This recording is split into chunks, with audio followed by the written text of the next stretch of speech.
Hey everyone, this is Elenbaas from Nightlight Astrology. Happy Monday, everybody. Today we're going to take a look at Mercury moving into a square with Jupiter. This is not just any square between Mercury and Jupiter, and that's because Mercury is revisiting a square that Mars recently made to Jupiter. That's going to be really important for us to explore today because, in a way, the Mars-Jupiter square is being reactivated by a much more diplomatic Mercury. This could create some healing or maybe a greater sense of understanding for a conflict that occurred somewhat recently in the sky. There'll be a few other ways that we have of looking at this, but that's going to be one of them today. And I think it's going to be one that you all really enjoy, especially if you like to do a little tracking. But even if you don't, I'm going to give you things to watch for with what is easily the transit of the week.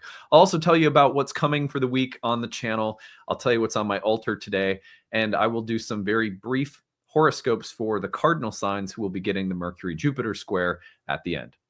All right, that's our agenda for today. Before we get into it, remember to like and subscribe. Turn on that little notification bell because that is what's going to tell you when we do anything new on the channel and keep you looped into all of the latest content. We really appreciate your support. We're trying to get to 100,000 subscribers on the channel by next summer. You can find transcripts of any of these daily talks on my website, which is nightlightastrology.com. When you are over there, a couple of things to plug here. Go up to the events page. This week, the early bird rate is concluding for our immersive retreat to Mexico next June. So be sure that you take advantage of that. We're going to extend that early bird rate through Friday of this week. So that means that whereas it was ending on October 1st, we're going to extend it to October 3rd. So you have to the end of the week to take advantage of that early bird rate on the retreat. We're almost full. Hope to see you there. Go to the courses page, click on first year course. Our next cohort for the Ancient Astrology for the Modern Mystic program begins on November 7th. This is a full 1-year journey into the roots of ancient Hellenistic astrology. You're going to learn everything about where astrology comes from, the why behind everything. And when you have that, it is so empowering for the artistic, intuitive part of you as an astrologer. Understanding the why gives greater flexibility and freedom intuitively. That's why we teach the way that we do at Nightlight. You can find out more about this at the end of today's content. There's an informational video tagged on to tell you everything you need to know about the course. At the bottom, you'll find the early bird payment options are available until October 24th.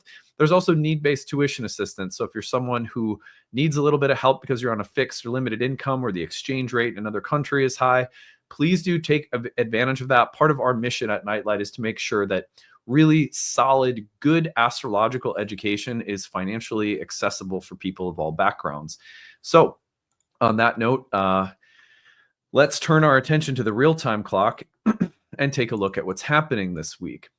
The major thing we're starting our week off with is this upcoming square. And I'm covering it today because the next 2 days we have our overview for October's astrology and we have horoscopes for October, which means that for the next 2 days of content, you won't get anything so much on the Mercury-Jupiter square. So we're going to cover that today and give you the timeline and everything to watch for, knowing that that will be unfolding as you're seeing October's horoscopes and October's astrological overview on the channel. The other thing that I'm really excited to be doing this week, and I should actually say this now before we dive in, is Friday, I will be doing a live stream that is meant to provide a demonstration of how astrology works for skeptics. So I warmly invite people who have friends or maybe romantic partners who are skeptical, but open. I don't want to bring in a whole bunch of haters, but I would really like to welcome everyone in who has some skepticism about what astrology is and how it works. I'm going to be providing some live demonstration readings with the hope that these readings can serve both as a practical demonstration of astrology actually at play, but also with some explanations of what I'm doing, how I'm doing it, how it works that could be useful for people. So that'll be Friday morning. And I believe we're going to be starting at 9:30 Central Time. So stay tuned for that. That will take place from Friday's content this week. And we'll have some open Q&A with that as well. But it'll be a time to really talk about astrology for skeptics and give some really nice, hopefully some demonstrations of astrology at work, so people who are skeptical at the very least understand more about what this is and they can actually see it happening. So there's nothing like having an astrological experience to help you get over the skepticism hurdle in my experience. Okay, anyway, so I meant to say that right at the start, but so stay tuned for that on the channel Friday morning. We'll have our overview of the month of October tomorrow, horoscopes on Wednesday, and we'll come in with some other content. I have a few ideas for what we'll do Thursday, but anyway, more on that soon. So here is the transit that we're looking at. You can see Mercury at 19 degrees of Libra, with in the 3-degree engagement range with Jupiter. So if we take this forward just a couple of days to Wednesday, October 1st, you'll see that Mercury is going to make the square to Jupiter by Wednesday. If we give it about 3 degrees of separation, that takes it to Friday, October 3rd. That means from Monday, today, September 29th, all the way through Friday, October 3rd, we are in the range of the Mercury-Jupiter square. Now, I thought that this would make a particularly good week to therefore talk about some of the recent attacks that have been made toward astrology and offer some demonstrations of astrology and try to talk about what an astrology reading is, how it works, what it looks like, and what an astrologer is actually doing when they do a reading. So to me, what's interesting about that is that it is very reflective of a Mercury-Jupiter kind of dynamic. I'll tell you more about why in a second. But it's also very interesting that if we go back in time just a little bit, what I want to show you is that when astrology recently came under some sort of public scrutiny and attacks, what is most interesting to me about those attacks, although they were happening under a lunar eclipse in Pisces on September 7th, you can see that Mars in Libra was squaring Jupiter in Cancer. And so what's happening right now is the recent Mars-Jupiter square that happened in early September is being reactivated by Mercury this week. Bring it forward again here to this week, and what do we see? We see Mercury now at 19 degrees, squaring Jupiter at about 22. So that is going to be pretty much the exact little degree range within which the Mars-Jupiter square occurred. And so for many people, set aside the attacks that were leveled at astrology around that time through the New York Times and a famous social scientist that published something, which I covered a response to recently on the channel as a Sunday bonus episode if you want to go back and watch. But the fact that for many of us, we would have experienced some intensity around that Mars-Jupiter square at the time of the lunar eclipse is interestingly being mirrored back to us with Mercury's transit square to Jupiter now. So that's an interesting sort of secondary level of information about this square that's going to be really important for us today as we're thinking about what to watch for and how this square may express as our week goes on. So on that note, I want to give you 5 things to watch for. Now, any of these 5 things to watch for could be connected in some way to some of the events that you were experiencing in early September. So if you feel like doing that kind of tracking, I would recommend, for example, looking at the whole sign houses of Libra and Cancer in your birth chart. And I would think about some of the stresses, the arguments, the tensions, the conflicts that were occurring around that time, if there were any. Because some of those things may be coming back up to be rediscussed, rehashed now. And look no further than the fact that at the end of this week, I randomly, without thinking about this, I promise you, was like, you know, I'm going to do a live stream on Friday at the end of this week. I talked to my social media manager who helps me plan, and he edits everything. And so we were talking about it, and I was like, yeah, I want to do a demo for skeptics. So we scheduled it. And after we scheduled it, I was looking at the astrology because I really truly don't try to plan my life around good astrology. I just don't approach it that way personally. Anyway, so I noticed, oh, look, Mercury is going to be square to Jupiter, the same place that Mars was square to Jupiter when all these attacks began. That's pretty fitting for trying to offer a demo for the skeptics that attacked astrology. Anyway, you get the point. Here's the things to watch for. Number one, when Mercury and Jupiter get together, you have something really, really beautiful. A profound synergy is possible. Jupiter, broadly speaking, represents the coherence of the cosmos as a meaningful place, a place that has religious, spiritual dharma, meaning it has an essence that is coherent and can be understood, at least in part, by our minds. I'm not saying our minds can completely circumscribe God or reality, but Jupiter, for example, is that first principle of the cosmos that we can understand the cosmos as a meaningful, just, well-arranged whole. If you think about the religion, the institutions of religion or education, learning, the justice systems, governmental systems, you've heard me say this a lot on my channel before as we've explored, say, Jupiter-Saturn squares. Jupiter represents, on an ideal level, all of those institutions and all of those structures of a civil society that are supposed to impart to us something about the nature of divinity and the intelligence of the cosmos. So ideally, that's what education, religion, government, law are supposed to be imparting, something of the nature of truth, dharma. So that's Jupiter. Mercury is a natural opposite to Jupiter because Mercury is less about that big cohesive sense of unity that Jupiter represents, and it has more to do with the facilitation of dialogue or even dialectical tensions between the various parts. So, for example, just a super simple example, there are different aspects of the law. And frequently in a court case, what a lawyer is going to do, someone who is an expert of the law, is talk about the different ways, the different facets of the law relate to one another. And they're going to use those interrelationships to form a persuasive argument. That's very Hermes-like. It's very mercurial.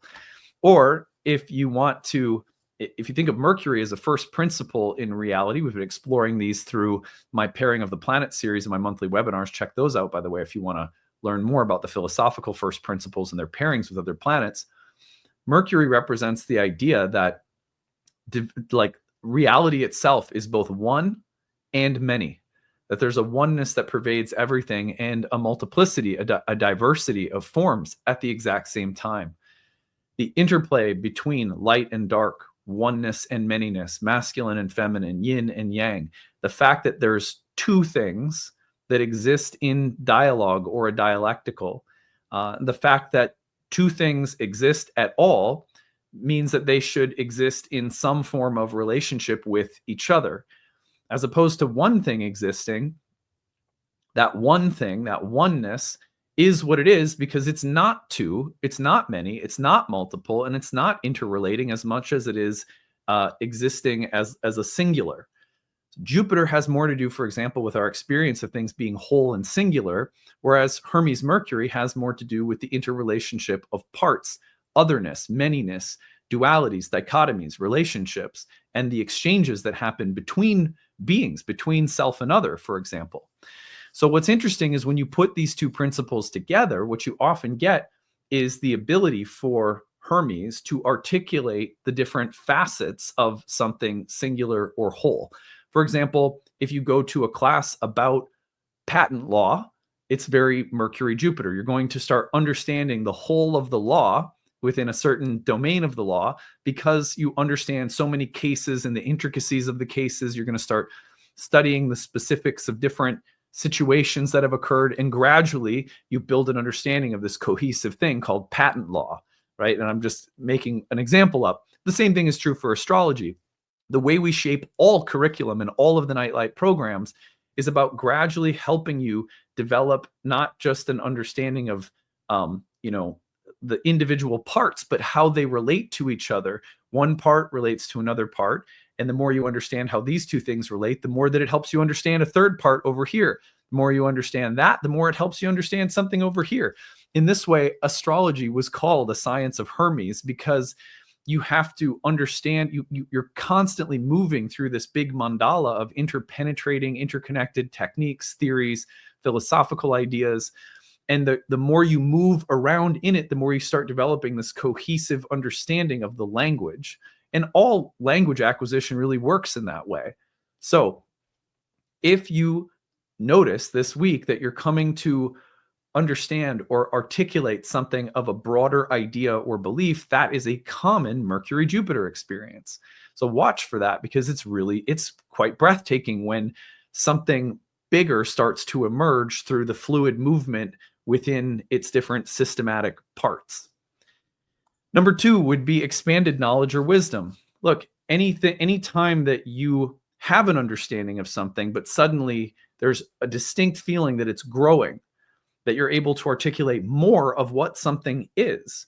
Previously, you knew part of what it is. Now you know more of what it is. That's a Mercury-Jupiter kind of experience. So not only being able to articulate something that maybe you had an intuitive understanding of, but now you can rationally cultivate or articulate awareness of, but also something that you had knowledge of that suddenly you know more about. So either of those phenomena would be very Mercury-Jupiter.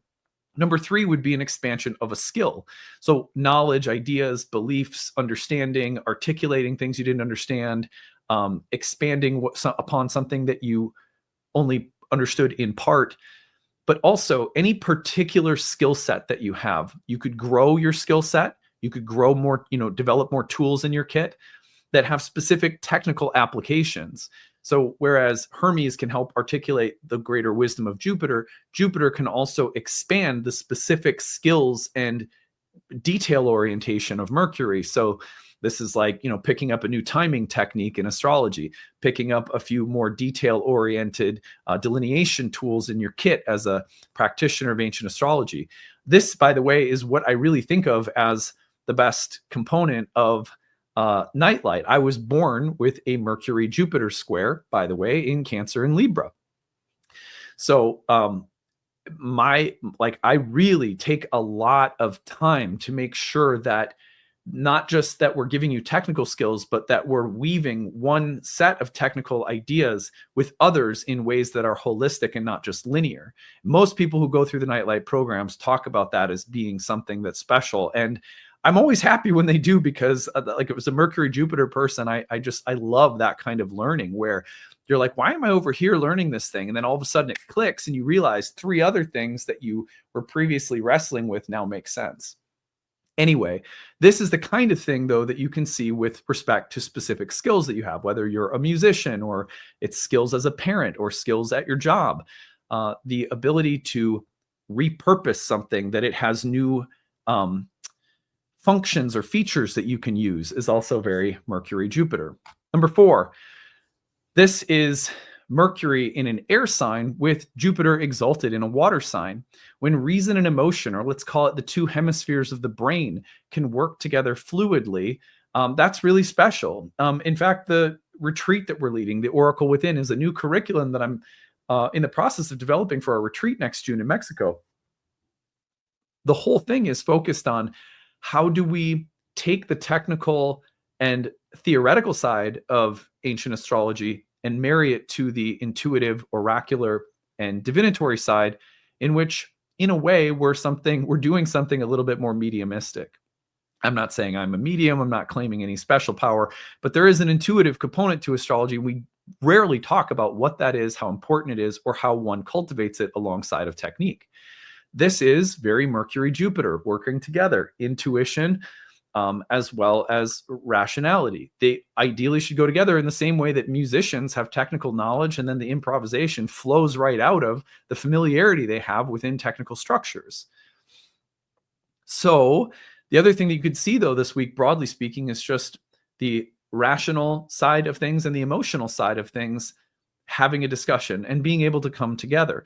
quite frankly, the live stream I'm doing at the end of the week, where I want to demonstrate how astrology works for skeptics, is designed to do just this, to demonstrate the intuitive artfulness of the craft, the theoretical technical parts of the craft, why you can't test something like this, but also here it is working. You can see it for yourself. So I was not surprised when this was, again, not intentional at all, that I designed this fun live stream. And oh, look, Mercury's going to be square Jupiter right where that Mars was when we had ideological conflict, reason versus intuition. Astrology is just a bunch of subjective confirmation bias, whack jobs. It's like, okay, like aside from reacting and being so irritated by that, let's actually demonstrate what it is and how it works so that, we can have a conversation, hopefully. Anyway, number 5, revisiting something with greater awareness. Here's the thing, is when Mars hit Jupiter in early September, that Mars-Jupiter square was at the heart of a lunar eclipse in Pisces, and ideological tension, disagreements, attacks on systems of truth or knowledge or understanding or wisdom or beliefs was a theme around that time. Mercury is in Libra so much more diplomatic than Mars in Libra tends to be. And so I just wonder what kind of healing through dialogue, through conversation, through understanding, through sensitive emotional intelligence, like what is possible right now? Can we revisit something that has maybe recently been a source of conflict with some greater level of awareness? All right, well, that's what I've got for you today. What I'm going to do next is give you your cardinal sign horoscopes. And these are going to be just brief. They're meant to be brief little reminders. Okay, so let's pull up our real-time clock here. If you are an Aries, the square between Mercury and Jupiter is the 7th and 4th houses being activated. That's the place of love, relationships, pleasure in your interpersonal dynamics, how you define that, and the space of home, family, the private sphere, internal life that's a little bit less seen or visible by the public. How is the domain of family karma and relationships? How are those two areas of life speaking to one another in some kind of dialogue this week? Watch for that if you're an Aries rising. Now, if you are a Cancer rising, you'll see that the square is taking place between Mercury in your 4th and Jupiter in your 1st.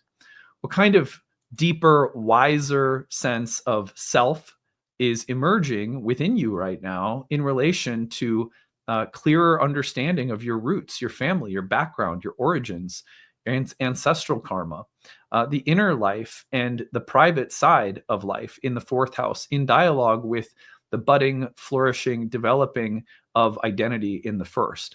Conversations about health, wellness, downtime, and rest could also be important for you right now, but really the house of self, the house of home and family in conversation. All right, let's go to Libra. So for Librans, if you're a Libra rising, you've got this between your 10th and your 1st. So we're thinking about identity, the communication of your essential nature and character as a strong feature of Mercury in Libra in the 1st, but in a dialogue with Jupiter in the career house, the place of your public work or identity or role in the world, the workplace environment. So I wonder what opportunities for conveying your knowledge, your wisdom, or something authentic about yourself that needs to come to the forefront in relation to what's happening in the workplace or within the public sphere of your life. Those are the two areas of life to keep in mind anyway. All right, so last but not least, Capricorn, where we see Mercury in the 10th and Jupiter in the 7th, and these two planets in the career house and the place of love and relationships. So what kind of diplomatic resolutions are being sought in relationships and in the workplace, maybe workplace relationships in particular? I could also see this being about what defines both social and interpersonal happiness or pleasure. What kinds of harmonious resolutions are you seeking in your personal connections with others, as well as a more public dimension of life? And, when these two houses get together, we're often talking about what constitutes, broadly speaking, our happiness with other people in the 7th house. But in the 10th, there's often a mantle of responsibility or the weight of authority. And so the public realm and the personal, private realm of pleasure with others coming into dialogue for Capricorns. All right, so again, I just wanted to visit those areas briefly for whatever I always cover on my channel. If you're new, I always cover on Mondays. If there's a big transit for the week, I always take a look at which signs are getting that transit in the angular houses. That tends to be the most important, the loudest. Now, I want to tell you, last but not least, what's on my altar this week. So you can, if you want some inspiration for an altar practice, I like to provide this. I think it's nice for you to see kind of what I'm doing to complement my practice of astrology with an altar practice. Let me see if I can move this here a bit. So yeah, you can see here's my altar. That's called a God box. And I actually borrowed it from my wife, Ashley, because it's typically on her altar. But a God box is a little box that you can create, and you can put anything that you're thinking about, that you're concerned about, anything you want to pray for, just anything that's on your mind, and you can put it in the God box. And I think that this is a really simple, easy way of involving your kids in an altar practice. So in case you're someone who has an altar practice and you have kids, even if you don't, you can still use a God box. They're really fun and easy.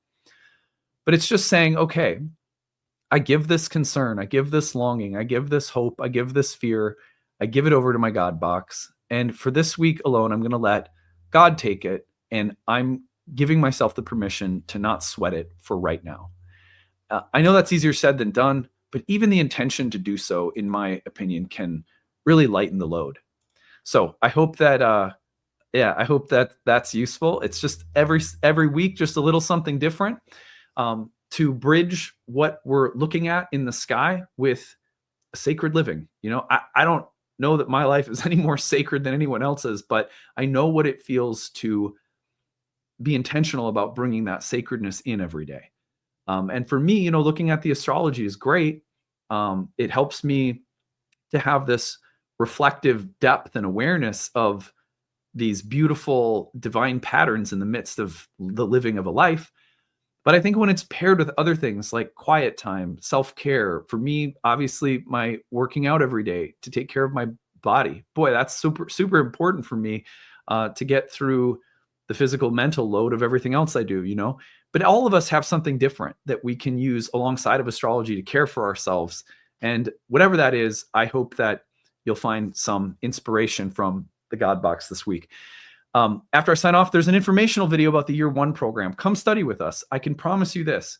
If you like my content, if you like learning with astrology with me on this channel, the thing that I'm actually best at, and the thing that I'm actually best at creating, I'm best at teaching astrology, and I'm best at creating, I think, really like nicely structured and sequenced astrological learning experiences. If you want to come study with us, I hope that you'll take a look at the video next, use that early bird rate or the need-based tuition if it would be useful. All right, that's it for today. I hope you're having a good one. We'll see you again tomorrow. Bye. Hey everyone, thanks for sticking around. I'm excited to tell you about our upcoming program, Ancient Astrology for the Modern Mystic. This is our first year course in Hellenistic astrology, and it begins again this November. In this video, I'm going to tell you about the course, the format of the course, and how to register. So let's go ahead and get into it. What is this course about? Well, if you are not familiar, ancient Hellenistic astrology is the earliest and original form of horoscopic astrology. All of the subsequent forms and schools of astrology that have existed over thousands of years come from these philosophical and theoretical roots. And so what you're doing when you study Hellenistic astrology is you're going back to understand the why behind absolutely everything. Why were there ever such a thing as houses and signs in the first place? How were the planets ever assigned to rule various portions of the zodiac in the first place? How do you use the categories of essential dignity, and why were they ever created in the first place? If you're someone like me, you like to know the why behind things, because once you understand the why, then you know how to use things more intuitively. So really the point of Hellenistic astrology, in my opinion, is not so much about going back and becoming a traditional astrologer or just being traditional for the sake of being traditional, as much as it is about grasping the roots of the entire system and paradigm. When you understand those roots, you have more intuition and understanding, which allow for you to be much more artful and fluid in the way that you speak the language of astrology.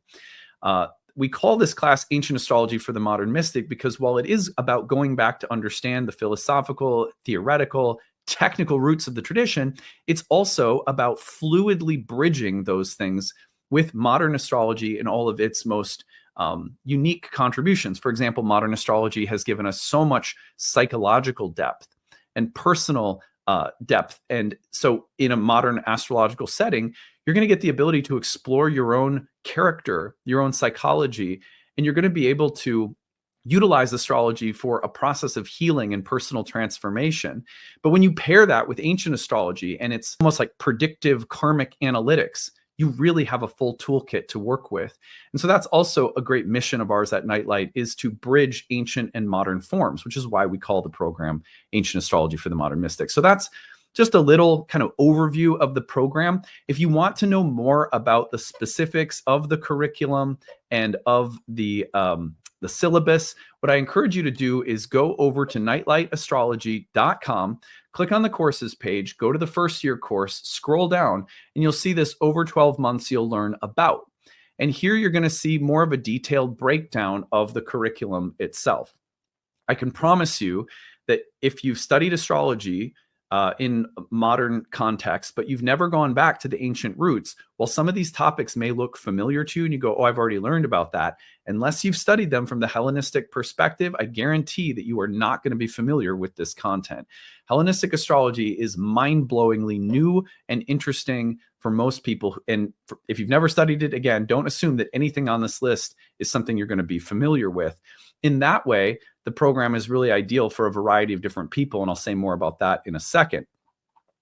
So what is the format of the course? Let's go to that next. Scroll down and you're going to see that the course includes 30 online webinars that I lead throughout the year. Over the course of a year together, I have 30 classes that are broken into different units of material. In between those classes, we have breakout study sessions with your course director and 2 TAs.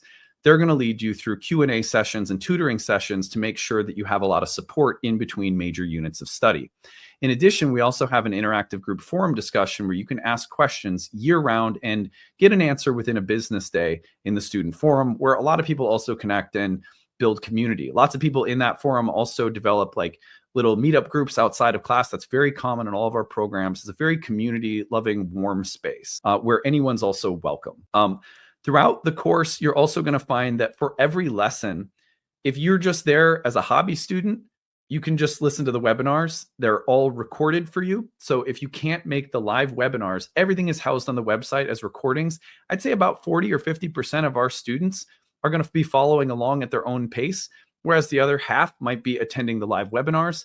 But it's really kind of, if you can attend a few and then one week you got to be gone, the recordings are always there. You have lifetime access to everything in the course, so it's not a big deal. For every lesson as well, if you're someone who wants to go really, really deep, maybe you have the intention to practice professionally, this course is set up with an optional certification exam at the end from our school, from our program.